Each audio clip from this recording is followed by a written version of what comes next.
Continúo, hermanos, con la parte del sermón que corresponde a este día de adoración. Habla siempre para ustedes el hermano Alexander Castellanos desde la Iglesia de Cristo, República de El Salvador, en Ciudad Merliot, por supuesto. Gracias damos a Dios por que estamos alabando su nombre en este día que es especial para Él como también para nosotros. Oremos.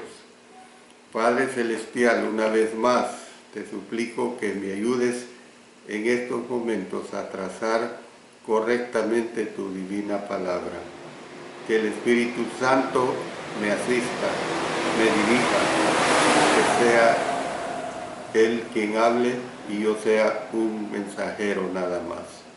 Gracias, Señor, por esta bendición. En el nombre de nuestro Señor Jesucristo. Amén. Amén.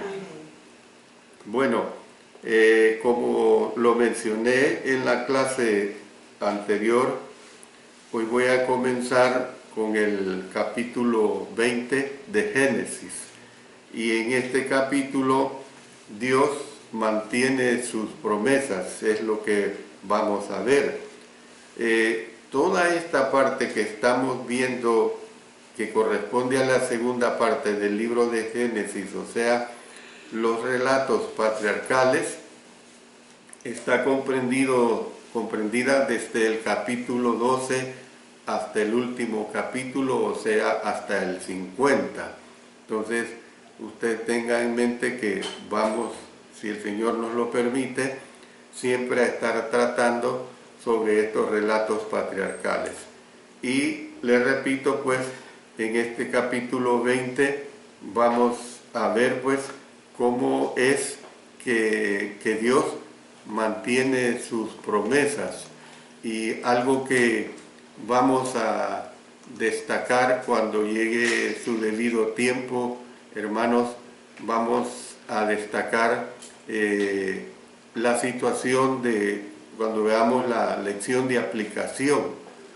Vamos a destacar el pecado de la mentira, lo destructivo que es este pecado.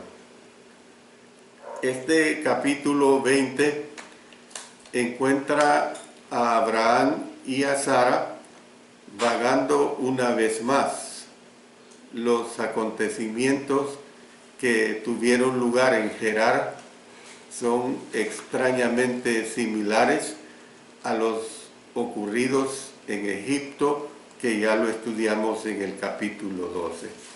Entonces vamos a ver pues el engaño de Abraham y la inocencia de Abimelech. Esto está comprendido en los versos 1 hasta el 7, a los cuales les damos lectura. De ahí partió Abraham a la tierra del Negev y acampó entre Cádiz y Chur y habitó como forastero en Gerar.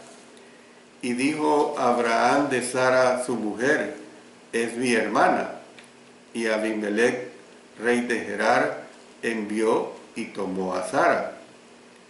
Pero Dios vino a Abimelech en sueños de noche y le dijo: he aquí muerto eres, a causa de la mujer que has tomado, la cual es casada con marido. Mas Abimelech no se había llegado a ella y dijo: Señor, ¿matarás también al inocente? ¿No me dijo él, mi hermana es? Y ella también dijo: es mi hermano. Con sencillez de mi corazón y con limpieza de mis manos he hecho esto. Y le dijo Dios en sueños: yo también sé que con integridad de tu corazón has hecho esto. Y yo también te detuve de pecar contra mí, y así no te permití que la tocases. Ahora pues devuelve la mujer a su marido, porque es profeta, y orará por ti, y vivirás. Y si no la devolvieres, sabe que de cierto morirás tú y todos los tuyos. Bueno, empecemos con el versículo 1. Dice que de ahí partió Abraham a la tierra del Negev y acampó entre Cades y Shur y habitó como forastero en Gerar. Este capítulo comienza con el punto de partida del siguiente viaje de Abraham. Note una frase que está aquí. Dice esta frase, de ahí. Esta frase de ahí puede interpretarse como el lugar donde él miró la llanura chamuscada y llena de humo donde vivió Lot, lo que vimos ya en el capítulo 19, los versos 27 y 28. Sin embargo, en vista de que el viaje de Abraham había incluido toda su casa, esta frase, o sea, la frase de ahí, se refiere más probablemente al lugar donde había puesto su tienda en el encinar de Mamre, que vimos esto, leamos Génesis para recordar 18:1. Después le apareció Jehová en el encinar de Mamre, estando él sentado a la puerta de su tienda en el calor del día. Entonces, nosotros podemos ver pues que el texto no explica por qué el patriarca se trasladó al Negev en el sur de Canaán. No hay una explicación. Sí dice, sin embargo, que acampó entre Cades y Shur. Esto lo deja claro. Este último, o sea, Shur, situado al oeste hacia Egipto, es la misma región general donde Agar había huido anteriormente. No sabemos cuánto tiempo se quedó ahí Abraham. Sin embargo, luego trasladó su séquito hacia el norte y habitó Gur. O sea, la palabra es Gur, como forastero en Gerar. La ubicación de Gerar es incierta. Sin embargo, el sitio más probable es Tel Aror, que está a más de 14 kilómetros al suroeste de Gaza y a 24 kilómetros al noroeste de Berseba. Esta es la ubicación geográfica que tenemos para poder tener una idea de estos viajes de Abraham. Pero mire el versículo 2. Y dijo Abraham de Sara su mujer, es mi hermana. Y a Abimelech, rey de Gerar, envió y tomó a Sara. Al rey de Gerar se le refiere como Abimelech, que literalmente la palabra Abimelech quiere decir mi padre es rey. Repito, Abimelech, su significado es mi padre es rey. En lugar de un nombre propio, Abimelech parece haber sido un título real, como en el caso de Faraón en Egipto o también en el caso de César más adelante en Roma. Hay una aclaración que el sobrescrito de Salmos 34 se refiere al rey filisteo de Gat como Abimelech. Al parecer es un título dinástico, hay que tener en mente esto. Mientras que en Samuel se le llama Aquis, o sea, en Samuel se identifica como un nombre propio. Entonces, Génesis 26:1 habla también de un rey posterior de Gerar, que también se llamaba Abimelech. Dice ahí, después hubo hambre en la tierra, además de la primera hambre que hubo en los días de Abraham, Y se fue Isaac a Abimelech, rey de los filisteos, en Gerar. Entonces, ¿qué es lo que vemos acá? Que aquí, por segunda vez, Abraham mintió acerca de Sara, su mujer, diciendo, es mi hermana. Recordemos lo que cuando él se comportaba así con Faraón, porque me dijiste es mi hermana, ¿por qué me dijiste es mi hermana poniéndome en ocasión de tomarla para mi mujer?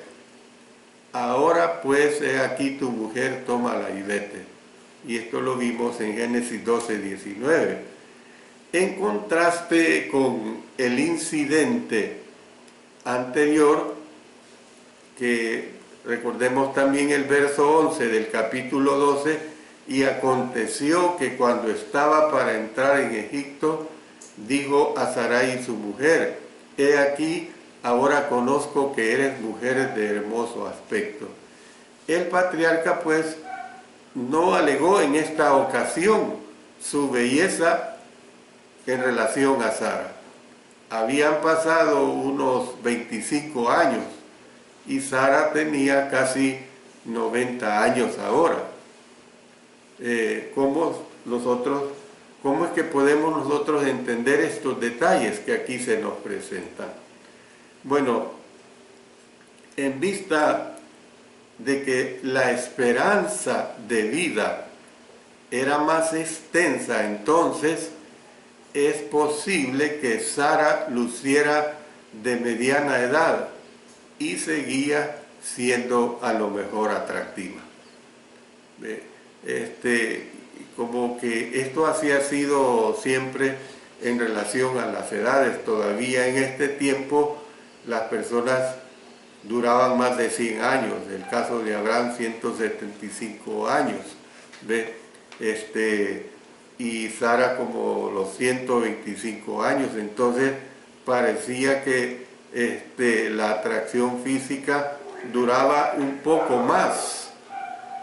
Su belleza continua podría suponerse por el comentario de Abraham en Génesis capítulo 20, verso 11, que nos dice, ciertamente no hay temor de Dios en este lugar y me matarán por causa de mi mujer. O sea que lo que se puede ver era que él veía también en su mujer que todavía seguía siendo atractiva. En el paralelo egipcio, este mismo temor está directamente vinculado con la belleza de Sara, porque noten otra vez, viendo los versos 11 y 12 del capítulo 12. Y aconteció que cuando estaba para entrar en Egipto, dijo a Sarai su mujer, he aquí ahora conozco que eres mujer de hermoso aspecto. ¿Ven qué claro? Y cuando te vean los egipcios, dirán, su mujer es, y me matarán a mí, y a ti te reservarán la vida. Puede pues que el autor no vio la necesidad de incluir todos los detalles del relato que se dio ahí en Gerar, dándose cuenta de que el lector relacionaría las similitudes del relato anterior en Egipto. Otras interpretaciones, o mejor dicho, otra interpretación, es que Abimelech tomó a Sara por razones a lo mejor económicas o a lo mejor militares en lugar de su belleza. Abraham, de acuerdo con Génesis 13:2, era un hombre muy rico. Dice que Abraham era riquísimo en ganado, en plata y en oro. Además, tenía un ejército privado de al menos 318 hombres. En ese momento puede que haya tenido muchos más rebaños, muchas más manadas y a lo mejor muchos más guerreros pastores. era, por decirlo, un poderoso jeque, y el rey filisteo de Gerar podría haber querido al patriarca como un aliado, y luego, si bien este punto de vista tiene algún mérito, no toma en cuenta el temor de Abraham en Génesis 20:11, que dice: me matarán por causa de mi mujer. Un jeque en aquellos tiempos, y lo sigue siendo, es un jefe de un territorio, de una comunidad de musulmanes, y generalmente el jeque que nosotros entendemos es una persona muy adinerada, muy millonaria, podemos decir. Bueno, veamos el versículo 3. Dice que: pero Dios vino a Abimelech en sueños de noche y le dijo: he aquí muerto eres a causa de la mujer que has tomado, la cual es casada con marido. Este otro pasaje, sorprendentemente, ¿por qué? Como el caso de Melquisedec. Ustedes recuerden en Melquisedec capítulo 14, los versos 18 al 20, donde dice que entonces Melquisedec, rey de Salem y sacerdote del Dios Altísimo, sacó pan y vino y le bendijo diciendo: bendito sea Abraham del Dios Altísimo, creador de los cielos y de la tierra, y bendito sea el Dios Altísimo, que entregó tus enemigos en tu mano y le dio a Abraham los diezmos de todo. Bueno, el caso también de Balaam, esto está comprendido en todos los capítulos 22, 23 y 24 de Números. El caso de Faraón Necao, en 2 Crónicas 35, 22, noten lo que dice: mas Josías no se retiró, sino que se disfrazó para darle batalla, y no atendió a las palabras de Necao, que eran de boca de Dios, y vino a darle la batalla en el campo de Megiddo.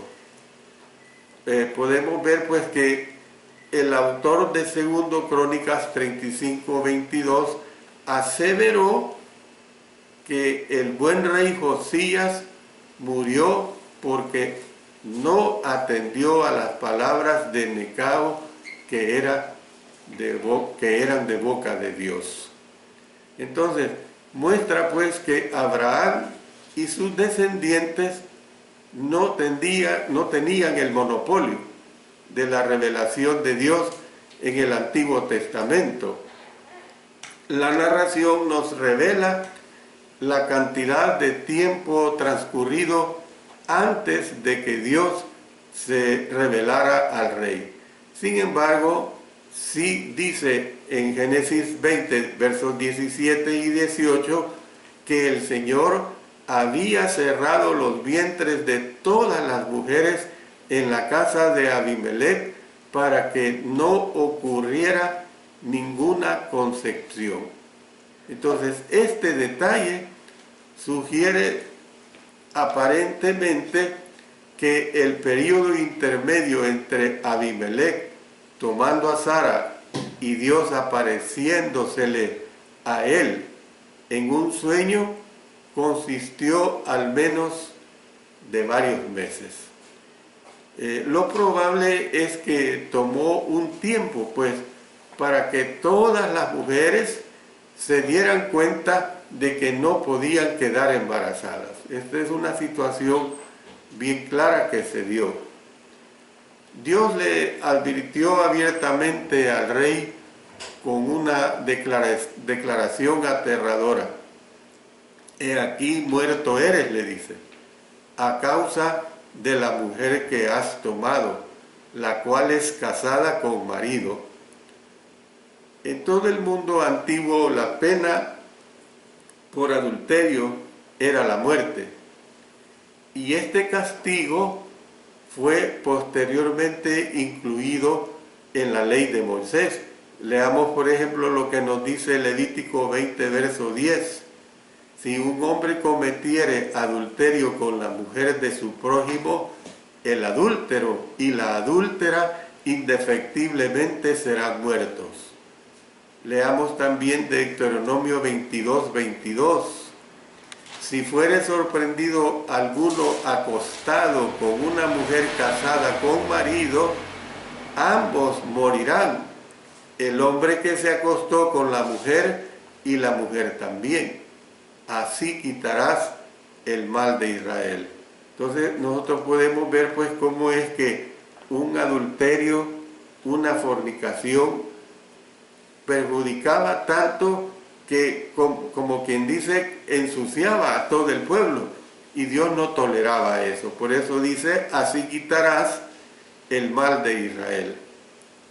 Además, pues, el incidente nos recuerda las plagas que cayeron sobre toda la casa de Faraón cuando tomó a Sara en su harén en Génesis 12:17. Recordemos esto, más Jehová hirió a Faraón y a su casa con grandes plagas por causa de Sarai, mujer de Abraham. Tanto pues Faraón como Abimelech sufrieron maldiciones divinas. Dice en Génesis 12:3, bendeciré a los que te bendijeren, y a los que te maldijeren maldeciré, y serán benditas en ti todas las familias de la tierra. Entonces, cada uno tenía una relación errada con Abraham después de haber tomado a su mujer. Entremos al versículo 4.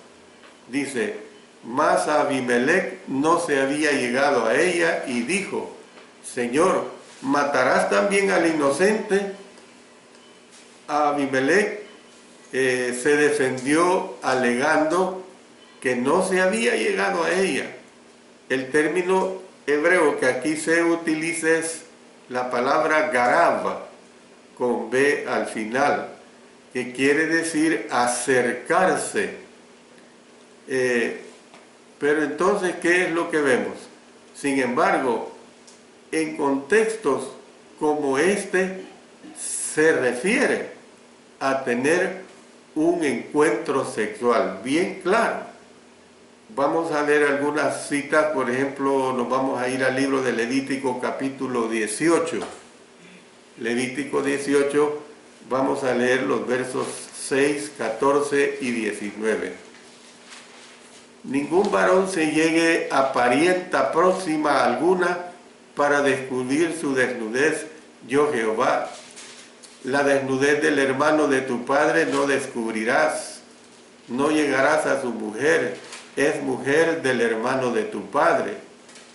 Y no llegarás a la mujer para descubrir su desnudez mientras esté en su impureza menstrual. También vámonos a Deuteronomio 22:14.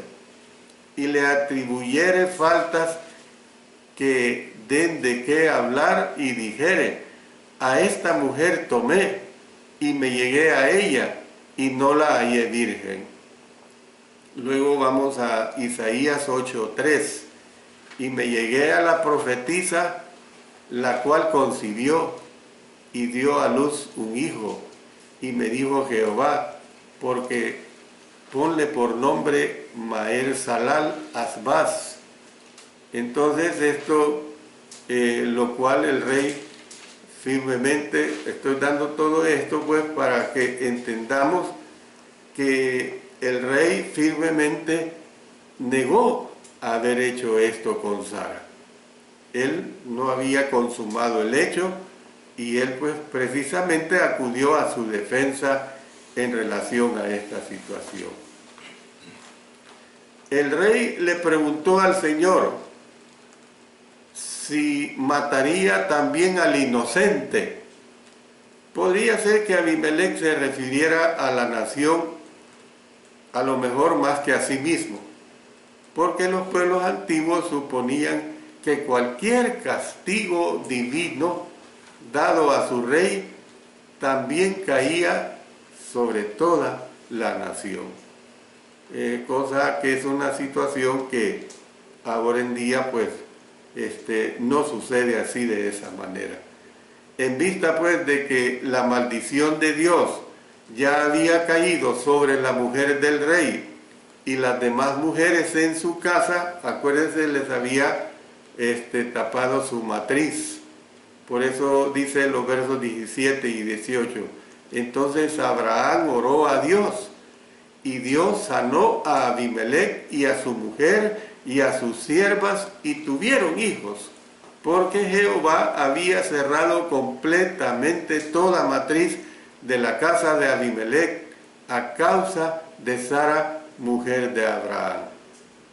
Entonces, Abimelech temía que el Señor destruyera a todo su pueblo y su petición fue que tanto él como la nación eran inocentes en este asunto y no merecía la destrucción, ya que ninguno de ellos sabía pues que Sara era una mujer casada.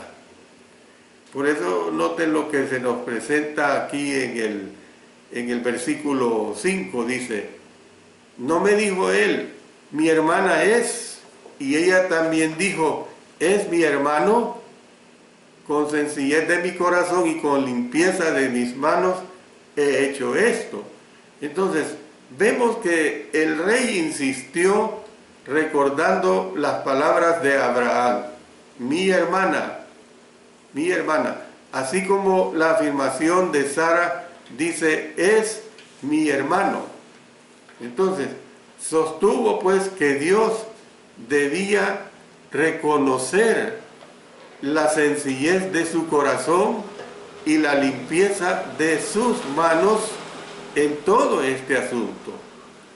Vemos que el uso del término que se traduce como sencillez, que es la palabra ton con M al final y H intercalada, quiere decir que el rey tenía un corazón perfecto o sin mancha. Esto es lo que aquí se expresa. Noten, recordando en Génesis 6:9, estas son las generaciones de Noé. Noé, varón justo, era perfecto en sus generaciones, con Dios caminó Noé. Y suponen pues que sus actos no tenían ningún motivo indigno. Entonces vemos que la limpieza de manos está ilustrada, por ejemplo, si vamos a leer en Salmos 24:4, dice, el limpio de manos y puro de corazón, el que no ha elevado su alma a cosas vanas, ni jurado con engaño. Vámonos ahora al Salmos 26:6. Lavaré en inocencia mis manos y así andaré alrededor de tu altar, oh Jehová. Luego veamos Salmos 73:13. Verdaderamente en vano he limpiado mi corazón y lavado mis manos en inocencia. Entonces es una expresión que quiere decir un comportamiento sin pecado. O sea, cuando él dice, mis manos las he lavado, mis manos están limpias, pues, es que no he pecado. No se me puede acusar a mí porque yo estoy completamente limpio. Entonces, Abimelech estaba afirmando que tanto en pensamiento como en acción con respecto a Sara, no tenía ninguna mala intención y estaba totalmente libre de culpa. No tenía ninguna mala intención. Él se sentía que estaba libre de culpa. Por eso miren lo que nos presenta el verso 9. Y le dijo Dios en sueño, imagínense, el privilegio le dijo Dios en sueños. Yo también sé, mire, y se lo afirma Dios, sé que con integridad de tu corazón has hecho esto, y yo también te detuve de pecar contra mí, y así no te permití que la tocases. Dios le habló a Abimelech en sueños y le aseguró que estaba consciente del hecho de que el rey había actuado con integridad de corazón cuando tomó a Sara en su harén. No únicamente sabía esto el Señor, también dijo: yo también te detuve de pecar contra mí. Muy expresiva esta situación de parte de Dios contra Abimelech. Esta última afirmación pues pone de relieve pues la gravedad del adulterio. Tal delito no habría sido simplemente un acto realizado contra Sara y contra Abraham. Más bien, habría sido fundamentalmente un acto contra Dios. Eso es lo que tenemos que ver, que es la base y fundamento de la relación matrimonial. Nosotros tenemos que entender que estas bases habían sido dadas en relación al matrimonio. Miren lo que dice, retrocedamos hasta Génesis capítulo 2, leyendo desde el verso 18 hasta el 25. Y dijo Jehová Dios: no es bueno que el hombre esté solo, le haré ayuda idónea para él. Jehová Dios formó pues de la tierra toda bestia del campo y toda ave de los cielos, y las trajo a Adán para que viese cómo las había de llamar. Y todo lo que Adán llamó a los animales vivientes, ese es su nombre. Y puso Adán nombre a toda bestia y ave de los cielos, y a todo ganado del campo. Mas para Adán no se halló ayuda idónea para él. Entonces Jehová Dios hizo caer sueño profundo sobre Adán, y mientras éste dormía, tomó una de sus costillas y cerró la carne en su lugar. Y de la costilla que Jehová Dios tomó del hombre, hizo una mujer y la trajo al hombre. Dijo entonces Adán, noten, esto es ahora hueso de mis huesos y carne de mi carne. Esta será llamada varona, porque del varón fue tomada. Por tanto, dejará el hombre a su padre y a su madre, y se unirá a su mujer, y serán una sola carne. Y estaban ambos desnudos, Adán y su mujer, y no se avergonzaban. Entonces, ¿qué es lo que nosotros vemos? También muestra que Dios era el que había restringido el deseo sexual de Abimelech para con Sara, al no permitirle que la tocara sexualmente hablando y cometer un acto digno de muerte. Esto se puede ver claramente acá. Pero miren lo que nos presenta el versículo 7. Ahora pues, devuelve la mujer a su marido, porque es profeta, y orará por ti, y vivirás, y si no la devolvieres, sabe que de cierto morirás tú y todos los tuyos. Ahora que Dios le había dado a conocer a Abimelech la verdadera naturaleza de la crisis que él y su pueblo enfrentaban con respecto a Sara, la mujer de otro hombre, esperaba que el rey actuara en base a la información. Un soberano pagano típico podía haber racionalizado la situación concluyendo que tenía derecho a dejarse a Sara porque Abraham le había mentido. Para evitar que sucediera, Dios le dijo a Abimelech que tenía que restaurar a Sara a su marido, agregando porque es profeta y orará por ti y vivirás. Entonces, termino esta parte diciendo lo siguiente, hermanos y hermanas. La anterior es la primera vez que en las Escrituras se utiliza el término profeta. Aquí se refiere a uno que intercede en oración por los demás, porque dijo que Abraham oraría por Abimelech. Profetas posteriores como Moisés, Samuel, Jeremías, Amós y otros más oraron por los israelitas. Sin embargo, el Señor llamó principalmente a profetas, primero, para proclamar mensajes relevantes para el pueblo. Y esto se ve a través de la historia antiguo testamentaria. Segundo, dándoles orientación a llevar una vida recta, o sea, usó a los profetas, pues, para que los habitantes llevaran una vida recta. 3, acusándoles de pecado cuando erraban. Los profetas hacían ver el pecado.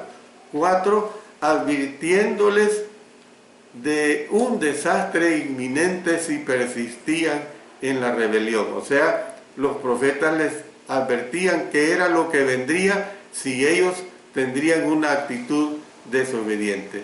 Y en quinto lugar, dándoles esperanzas para el futuro si se arrepentían y si se convertían nuevamente a Él.